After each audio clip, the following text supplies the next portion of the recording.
Hello, everyone, and welcome to Outstanding English. My name is Todd Elpervitz. If you're watching this broadcast live, feel free to let me know in the chat where you are watching from. And if you are watching a replay, let me know in the comments where you are watching from today. I hope everyone is having a wonderful time. And for today, we are going to talk about how Halloween is celebrated in the USA. So first, we're going to go over a few vocabulary items.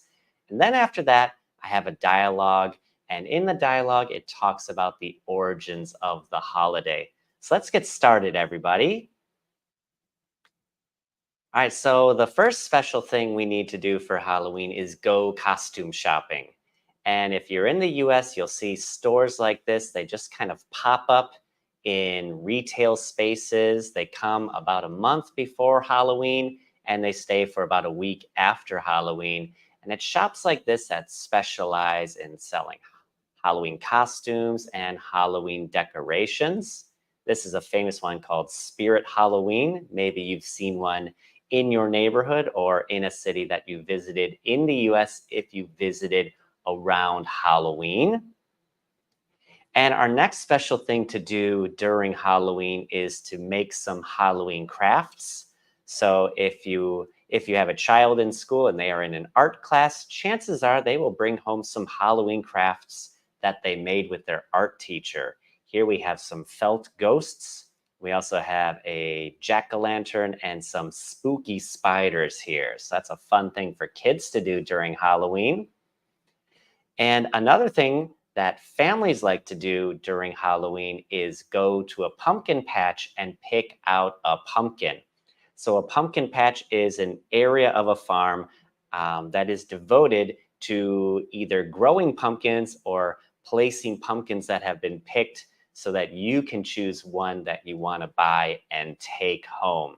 This is a pumpkin patch right here. Lots of big pumpkins here you can choose from. And the next special activity is to pick apples.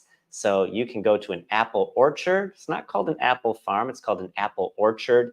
An orchard is a field where fruit trees are grown. So you can go to an apple orchard and pick apples. They are usually ready this time of year.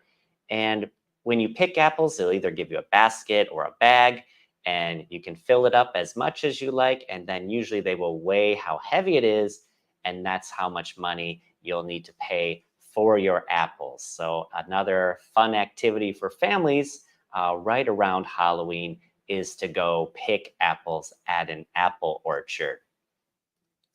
And my next special activity is to go on a hayride. So we see these kids, they are sitting in a cart that is filled with hay. Hay is this dried straw in the back on the floor of the cart, and the cart is being pulled by a tractor. A tractor is a vehicle that does work on farms, and some places have what's called a haunted hayride, where they will have the hayride at night, and there may be some spooky things happening on the path that the tractor is going on to scare people who are in the hayride. And my next special item here is a corn maze. So some farmers like to turn their cornfield into a corn maze. And you can see on the picture here that corn grows pretty tall and you can't really see over it.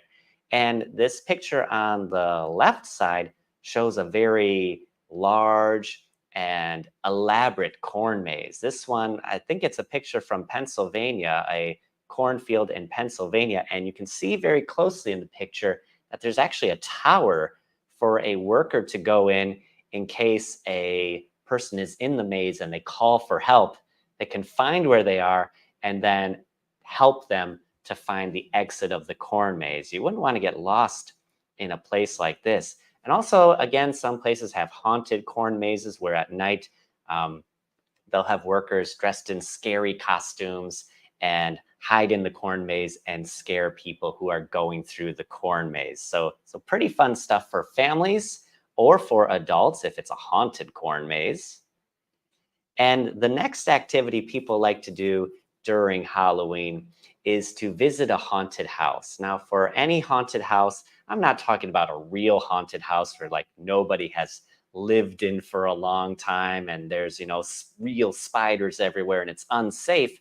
But these are just attractions that people set up, and some of them have age limits, so some may be appropriate to take younger children to, and some will be inappropriate to take younger children to. Some are only appropriate for adults to go to. And if you see an advertisement for a haunted house, just contact them and see what age children usually go there before you take your kids there. But chances are they will say right in the advertisement what age is appropriate for their haunted house. So that's a haunted house right there. One popular activity is to visit a haunted house. And another activity, I don't know if this is done so much anymore, but that is to bob for apples. So, what you do is you take a tub and you fill it with water, and then you place apples inside the tub and they float in the water. And the goal is to dip your face in and try to pick up an apple with using only your mouth. So, if you can dip your face in to the tub filled with water and grab an apple using your mouth, then you win an apple. I guess that's how it works. But this is bobbing for apples right here. This is a popular activity, or it was a popular activity several years ago. I don't know if it still is a popular activity. If you've ever bobbed for apples, let me know in the comments. And if you haven't yet, well, you can set something up like this on your own for fun. And another activity is to carve pumpkins. So we take our pumpkin and we cut a design of a face on it. And after we've carved it, we call it a jack-o'-lantern. After we can then place a candle inside, or we can place a battery operated light inside. And we can put that on our front porch to let trick-or-treaters know that they can come to the house and trick or treat. So this is carve pumpkins, another popular activity around Halloween time. And the most popular activity for children is to go trick or treating, where children will dress up and go door to door in their neighborhood, knock on the door, shout trick or treat, and then get some candy to place in their candy bags or their candy pails. We got two children dressed as skeletons over here, holding their little jack-o'-lantern pails and trick-or-treating. So make sure if you are going to go trick-or-treating that you're going in a neighborhood you are familiar with. You don't want to be knocking on strangers' doors. And you don't want to do it by yourself. It's best to go in a group to be safe. And a more recent version is to have what's called a trunk or treat. So the trunk is the back of the car you can open. You can place things in the trunk. But for trunk or treat, maybe some parents or some people in the community, they get together and they say, okay, we're going to set up a trunk or treat. And they usually use like a school parking lot or maybe a church parking lot. And they arrange their cars and they design like a scene in the back of the car, like within the trunk, like a scary scene like this one. And there'll be treats for people to get when they trick or treat for a trunk or treat. And this really is popular with parents with very young children, so they don't have to walk around so much. And it allows, children to be in a smaller area, not spread out all around a neighborhood. So it's usually considered safer than trick-or-treating because it's all in one area. So you don't have to worry about people wandering off or worried about going to houses that maybe they should not be going to. So this is trunk or treat, pretty recent. I don't know when the earliest trunk or treat is, but it is starting to get more and more popular with different communities. And my next special item is candy corn. So you can see candy corn sold nearly everywhere in America. And some people either really love candy corn or they really hate candy corn. And I don't know how to describe candy corn. Imagine you have a candle, like a birthday candle, and you have a marshmallow. And the marshmallow and the candle have a baby. That's basically what candy corn is. It's each different colors flavored like I think honey, butter, and vanilla. And candy corn is basically made of sugar and corn syrup. So again, you either love candy corn or you hate candy corn. But most people, because it's only available at Halloween, I don't think they have enough time to get tired of it. So that's candy corn right there. It it's very special. It's very special. It's either you love it or you hate it. That's candy corn. And I think it really is just like it's kind of like a waxy marshmallow, a waxy marshmallow. That's candy corn. So I hope if you are experiencing your first Halloween, that you get to enjoy some candy corn and see what it tastes like. And my next activity, this is more for adults or teenagers, is to have a horror movie marathon. So a movie marathon is you watch one movie right after the other. A horror movie marathon would be you watch a horror movie or a scary movie one after the other. So you get with your good friends, your close friends, and you play one scary movie right after the other. So maybe your first movie is going to be the first Saw movie, and then you're going to watch Friday the 13th, and then you're going to watch Final Destination. Is Final Destination even a horror movie? I'm not too sure. But anyways, that's a horror movie marathon. So if you like scary movies, you may like to participate in a horror movie marathon. And right here we have a costume party, which could be popular with adults or with children. You may have a school costume party. You may have a costume party with your friends, or maybe a costume party at your local dance club or anything like that. And it's an opportunity to dress up and have fun. And if you're at an adult costume party, there may be Halloween themed cocktails, and these are drinks. A cocktail is a mixed drink with alcohol in it. So if it is a Halloween themed cocktail, it's usually red or orange or green or black, and it might have some spooky looking things around it. If it if it doesn't have alcohol, it may be called a kitty cocktail or a mocktail. That's a newer term, calling a cocktail without alcohol a mocktail, as some bars are popping up that don't sell any alcohol. They sell only mocktails. So you may have a Halloween themed cocktail at a costume party. And another popular activity is to participate in a Halloween marathon. And during a Halloween marathon, you have a running marathon, usually for charity, and the participants in the marathon dress up in Halloween costumes. So it's for charity often. So if you are participating in one of these marathons, you may find sponsors. Sponsors are people who will donate money if you participate in the marathon. So you may be asking your coworkers or your boss if they would like to sponsor you in the Halloween marathon. In addition to Halloween marathons, there are also zombie marathons or zombie walks, where instead of dressing up in any old costume, they'll dress up in they'll try to look like a zombie. So that is a Halloween marathon right there, another popular event for adults during Halloween. And for our dialogue today, we're going to be meeting two people. We have Rick right here, who is an international student, and he is the one being taken or abducted by this alien. And he is talking to Lynn, and they are at a Halloween party. They're at a costume party, and they are talking about the origins of Halloween. So in this dialogue, they're going to talk about some of these traditions and where they came from. So there will be questions about these, so pay close attention here. This is the origins of Halloween. We're meeting Lynn and Rick right now. So this says, "Hey Lynn, this is a great party.